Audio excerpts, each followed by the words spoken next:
How many countries has America invaded since the Second World War? America has been in 19 wars since World War II.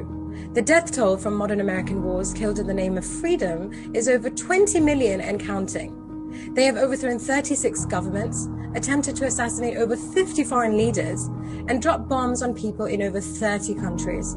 Syria was the latest of 14 countries in the Islamic world that US forces have invaded, occupied, or bombed. But you believe your American media when they say Putin is a crazy warmongering dictator. Is your self-righteous indignation based on an understanding of basic history, or just triggered by the next new bandwagon that is trending on mainstream media? 90% of these deaths are ordinary men, women, and children. They started the Korean War, the Vietnam War, the Gulf War.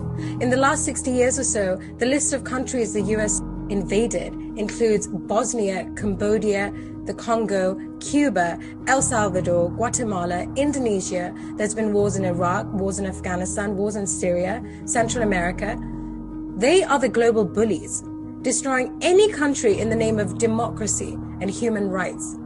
But the intention has always been to strip the nation of its resources and enrich their military-industrial complex. Now, what about Britain? Did you know that there are only 22 countries in the world that the UK have not invaded or helped in starting a war?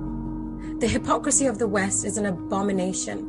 Where was the sanctimonious outrage when Israeli armed forces bombed and shot Palestinian children armed with nothing but stones?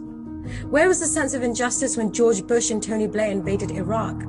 Even after the UN weapons inspector Hans Blix visited Iraq and confirmed that there were no weapons of mass destruction. What a coincidence that Mr. Blix was found dead from suicide. Do any of you actually know Ukraine is not even a sovereign country? The state of Ukraine does not exist.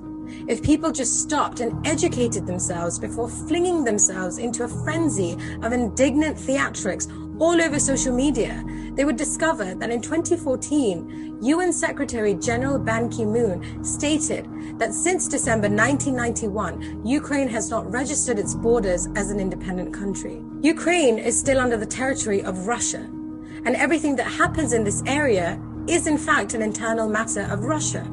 And as far as Putin is concerned, there is no invasion. But now suddenly you're all Ukrainian. You all stand with George Soros, Hillary Clinton, and Marina Abramovich.